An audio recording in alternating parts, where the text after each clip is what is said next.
그 자녀 진단에 대해서 우리 아이가 어떠냐, 얘가 ADHD냐 ASD냐 막 이런 걸 상담사한테 판별해 주기를 바라는 거 있죠. 내가 어떻게 해야 되냐, 이게 이제 불안한 사람들의 특징이잖아요. 그런데 이제 지금 봤을 때 대략 지금 현재 있는 ASD냐 그 ADHD 이미 이 병원에서 다 그게 진단이 나온 거예요. 그러면 이 둘 다일 수도 있어요. ASD도 있고 ADHD도 있을 수 있고. 근데 지금 이게 문제가 아니라 관계에서 가장 지금 공통적인 것이 내가 내 욕구대로 되지 않을 때 소리를 지르고 얼굴을 때리고 발로 차고 그 다음에 개성을 지르고 막 행동을 하는, 이게 지금 가장 두드러진 행동이잖아요. 그래서 이 부분의 행동들이 ADHD에서도 나오고 ASD에서도 나와요.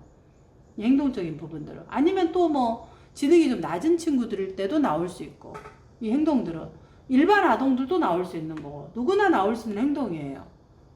그런데 이제 조금 더 이 욕구가 되지 않을 때 그동안 이 아이를 욕구를 어떻게 채워줬나, 아이가 원했어요. 욕구를 어떤 방식으로 당신이 했느냐, 그때마다 애가 원하는 거 바로 해줬다면 그러면 이 아이가 욕구를 지원하는 능력을 배워야 되잖아요. 욕구를 지원하는 걸 배우지 못했을 거라는 거죠. 어렸을 때는 아이가 앙 울면은 바로 우리가 젖을 주거나 우유를 주면서 욕구를 바로 충족시켜 주잖아요. 왜? 어린 아이니까.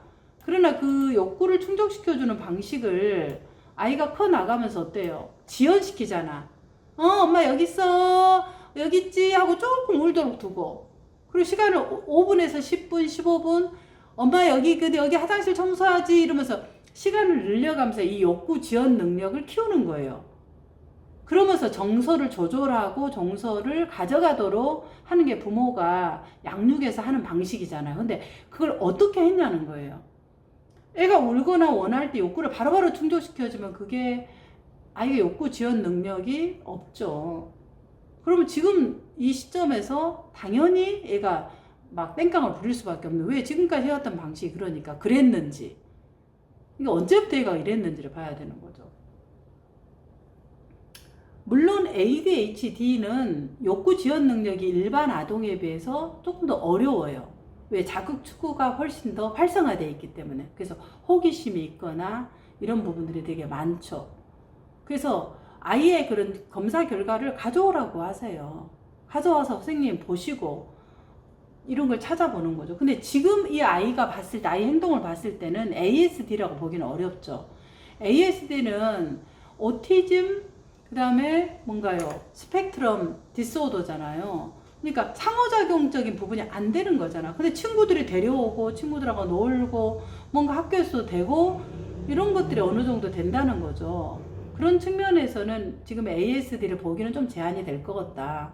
오히려 조금 충동적이고 욕구가 지연되는 것들이 어려워하는 것들, 바로바로 행동들이 나오는 것들이 조금 더 ADHD에 좀 더 무게가 실릴 것 같다.